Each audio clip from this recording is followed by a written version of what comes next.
नमस्कार, स्वागत है आपका आज के इस नए वीडियो में।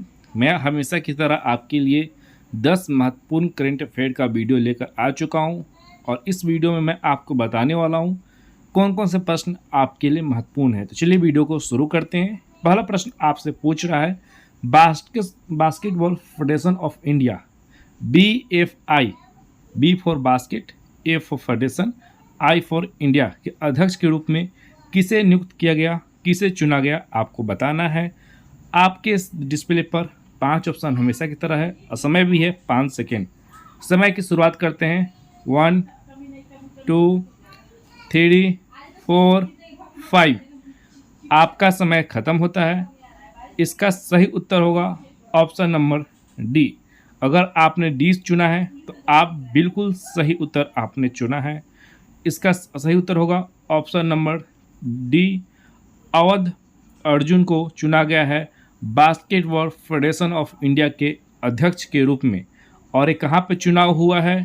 तो इसका अध्यक्ष का चुनाव जो हुआ है नेहरू स्टेडियम में आयोजित किया गया था, जिसमें इन्हें विजयी प्राप्त हुआ है। आपको बता दें बास्केटबॉल फेडरेशन की स्थापना भारत में 1950 में हुआ है। कब हुआ था? तो 1950 में किया गया था। उसके अलावा आपको बता दें भारत के अंदर बास्केटबॉल का इतिहास अगर आप जानना चाहते हैं तो 1900 के दशक से भारत के अंदर बास्केटबॉल की शुरुआत हो चुकी थी। ईसाई मिशनरी जो ईसाई धर्म के धर्म प्रचार करने के लिए भारत में आए हुए थे, उनके द्वारा शुरू किया गया था। बास्केटबॉल चैंपियनशिप जो पहला मैच हुआ था 1934 में और भारत इसमें 1936 में सदस्य बना था। तो इस प्रकार से बास्केटबॉल का इतिहास समाप्त होता है और हम अगले प्रश्न की तरफ प्रस्थान करते हैं। अगला प्रश्न आपसे पूछ रहा है ICAR Indian institute of oil pass research के अनुसंधान सलाहकार समिति के अध्यक्ष के रूप में किसे नियुक्त किया गया है, आपको बताना है। प्रश्न फिर से सुनिएगा। ICAR Indian institute of oil palm research के अनुसंधान सलाहकार समिति के अध्यक्ष के रूप में किसे नियुक्त किया गया है? आपकी डिस्प्ले पर 5 ऑप्शन है। समय है मात्र 5 सेकेंड। कमेंट में उत्तर दीजिए जल्दी से। 1 2 3 4 5। आपका समय मेरे दोस्त समाप्त होता है। इसका सही उत्तर होगा ऑप्शन संख्या ए। ऑप्शन ए जो होगा बिल्कुल सही उत्तर होगा। श्री कोडा लक्ष्मण जो कि तेलंगाना स्टेट के यूनिवर्सिटी हॉकलॉजियर यूनिवर्सिटी के कुलपति के रूप में काम कर चुके हैं, उनको चुना गया है। तो ऑप्शन ए जो होगा बिल्कुल सही उत्तर होगा। चलिए मेरे दोस्त आते हैं जल्दी से प्रश्न संख्या 3 की तरफ। प्रश्न संख्या 3 का पूछ रहा है 2023 ग्लोबल पीस इंडेक्स के अनुसार दुनिया का सबसे शांति प्रिय देश कौन सा है? Iceland, Denmark, Ireland, New Zealand. कौन से लैंड है, कौन सा मार्क है, आपको सही उत्तर देना है। 2023 में दुनिया का सबसे शांति प्रिय देश कौन सा है, आपको बताना है। समय की शुरुआत करते हैं अब से। 1 2 3 4 5। समय खत्म होता है। सही उत्तर होगा आइसलैंड। ऑप्शन ए बिल्कुल सही उत्तर है जिन्होंने मारा है। आपको बता दें आइसलैंड जो है पिछले 2008 से दुनिया के सबसे शांतिपूर्ण देश के रूप में बना हुआ है। उसके बाद डेनमार्क, आयरलैंड, न्यूजीलैंड और फिर ऑस्ट्रिया आता है। भारत का स्थान पूछेंगे आप तो बता दें 163 देशों में से भारत 126वें स्थान पर आ रहा है। भारत 163 देशों में से भारत इस वक्त दुनिया के 126वें स्थान पर आ रहा है शांति प्रिय देश में। चलिए अब कमेंट में आप बताइए पाकिस्तान क्यों नंबर पे आएगा नीचे से, क्योंकि ऊपर से आने की तो चांस है नहीं। नीचे से बता दीजिए आप। चौथा प्रश्न की तरफ हम आ चुके हैं। चौथा प्रश्न आपसे पूछ रहा है किस कंपनी ने श्रीनिवास रेड्डी को भारत में अपना शीर्ष सरकारी मामलों का कार्यशील के रूप में नियुक्त किया है, आपको बताना है। पूछ रहा है कि किस कंपनी ने श्रीनिवास रेड्डी को भारत में अपने शीर्ष सलाहकारी मामलों के कार्यकारी के रूप में नियुक्त किया है। इसका सही उत्तर आपको देना है। 5 ऑप्शन 5 सेकेंड। समय की शुरुआत करते हैं 1 2 3 4 5। चलिए समय की ख़त्म ही करते हैं और इसका सही उत्तर होगा गूगल। सही उत्तर होगा ऑप्शन बी गूगल। गूगल ने भारत में इनको श्री रेड्डी को नियुक्त किया है सलाहकार के रूप में। और बता दें रेड्डी वर्तमान में माइक्रोसॉफ्ट के वरिष्ठ इंजीनियर के रूप में कार्यरत कर रहे हैं और वहाँ से उन्होंने पहले माइक्रोसॉफ्ट से पहले कहाँ थे, तो एप्पल में थे। यानी जितने बड़े बड़ी कंपनी हैं सब में इन्होंने काम कर चुका है। अब गूगल में पहुँच गए, हो सके आगे फेसबुक और ट्विटर में भी चले जाएं। चलिए अगले प्रश्न की तरफ चलेंगे। अगला प्रश्न जो होगा 5वां, हम आधे पर आप पहुँच चुके हैं। 5वां प्रश्न पूछ रहा है द्विपक्षीय भारत जापान मैरीटाइम एक्सरसाइज 2023 का संस्करण विशाखापट्टनम में आयोजित किया गया। कि वह संस्करण था आपको बताना है। 4 ऑप्शन में से एक सही होगा। 5 है, 5 में से एक सही। समय की शुरुआत करें 1 2 3 4 5। समय ख़त्म। इसका सही उत्तर होगा ऑप्शन संख्या डी।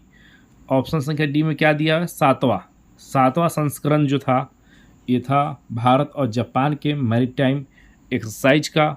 और आपको बता दें 5 जुलाई से लेकर 10 जुलाई 2023 के बीच भारत के विशाखापट्टनम में इसकी अभ्यास किया गया। इसकी शुरुआत जो हुई थी 2012 में स्थापना की गई थी।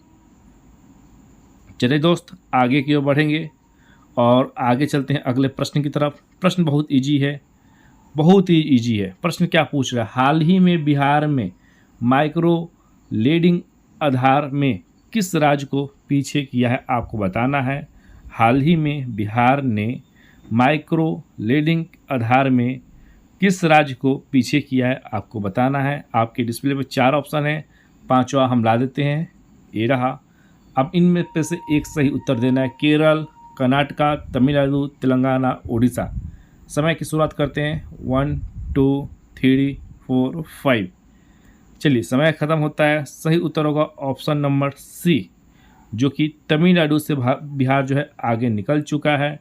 और 2023 के मार्च में भारत में सबसे अधिक माइक्रो लेडिंग आधार के साथ राज्य बना है। तमिलनाडु से आगे निकल चुका है। किडनी सूचांक IRI हाई मार्क लो प्रकाशित के अंतर्गत बिहार प्रभावित वृद्धि हुई है, प्रकाश डाला गया है, जिसमें से सकल ऋण देने वाले के में 3.5% की वृद्धि आई है। 13.5% क्या हुआ है, वृद्धि आया है। तो बिहार यही सब चीज़ों में आगे हो सकता है।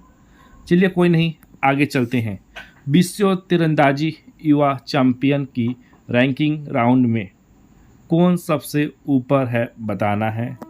विश्व तीरंदाजी युवा चैंपियन की रैंकिंग राउंड में कौन सबसे ऊपर है, आपको बताना है मेरे दोस्त। 5 ऑप्शन है, एक सही बताइए। चलिए समय की शुरुआत करें 1 2 3 4 5। समय ख़त्म होता है। सही उत्तर होगा ऑप्शन संख्या बी। ऑप्शन संख्या बी पार्थ बिल्कुल सही है। अगर मार रहे हैं पार्थ तो बिल्कुल सही है। पार्थ जो है इस साल आयरलैंड में अंडर 21 के जो मैच हुआ था उसमें विश्व युवा चैंपियनशिप में पहला स्थान हासिल किए और काफ़ी अच्छे फॉर्म में भी चल रहे हैं। चलिए आगे चलते हैं मेरे दोस्त। अगला प्रश्न आपके डिस्प्ले पर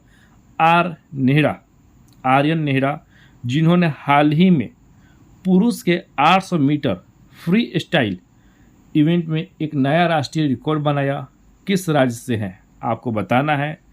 आर्यन मेहरा हाल ही में पुरुष के 800 मीटर फ्री स्टाइल इवेंट में एक नया राष्ट्रीय रिकॉर्ड बनाया, वो भारत के किस राज्य से हैं, आपको बताना है। समय की शुरुआत होती है अब 1 2 3 4 5। समय ख़त्म। उत्तर आ चुका है option number C. Option number C जो होगा बिल्कुल सही उत्तर होगा, बिल्कुल सही उत्तर होगा। आपको बता दें उन्होंने हाल ही में एक नया रिकॉर्ड भी बनाया है और ऑप्शन सी जो होगा गुजरात। गुजरात जो है बिल्कुल सही उत्तर है। चलिए आते हैं दोस्त 9वें प्रश्न की तरफ। प्रश्न क्या पूछ रहा है, कौन सा अंतर्राष्ट्रीय संगठन कृषि बुद्धिमत्ता के खतरों पर पहली बार बैठक करेगी। क्वेश्चन फिर से सुनिएगा, कौन सा अंतर्राष्ट्रीय संगठन कृषि बुद्धिमत्ता खतरों पर पहली बार बैठक करेगी। इसका सही उत्तर आपको देना है। समय की शुरुआत करते हैं।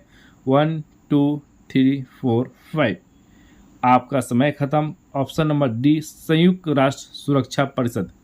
संयुक्त राष्ट्र सुरक्षा परिषद को 18 जुलाई को इसके बैठक का पहला बैठक होगा और इसके अंदर यूनाइटेड किंगडम में आयोजन होगा, जिसमें विश्व भर के नेता आकर और राजदूत आकर, राष्ट्र अध्यक्ष आकर इसके ऊपर चर्चा करेंगे।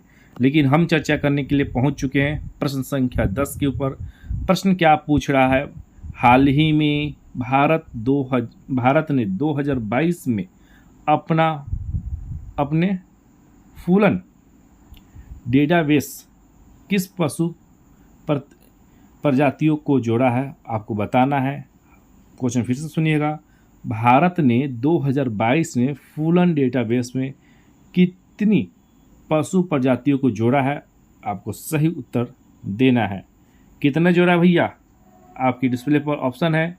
तो ऑप्शन संख्या ए जो होगा बिल्कुल सही होगा। 2022 में फूलन डेटाबेस में भारत ने 664 प्रजाति के जातियों को जोड़ा है, जिसमें से 467 जो होगा नई प्रजातियाँ और 197 नए रिकॉर्ड किए गए हैं। पहली बार भारत में पाई जाने वाली प्रजातियों को भी इसमें शामिल किया गया है। तो इस प्रकार से हमारा करंट अफेयर का सेशन ख़त्म होता है। आज के लिए बस इतना ही। आपसे बस एक ही रिक्वेस्ट है, वीडियो को शेयर करके एक लाइक ज़रूर करिए ताकि हमारा भी मनोबल बढ़ता रहे। जय हिंद।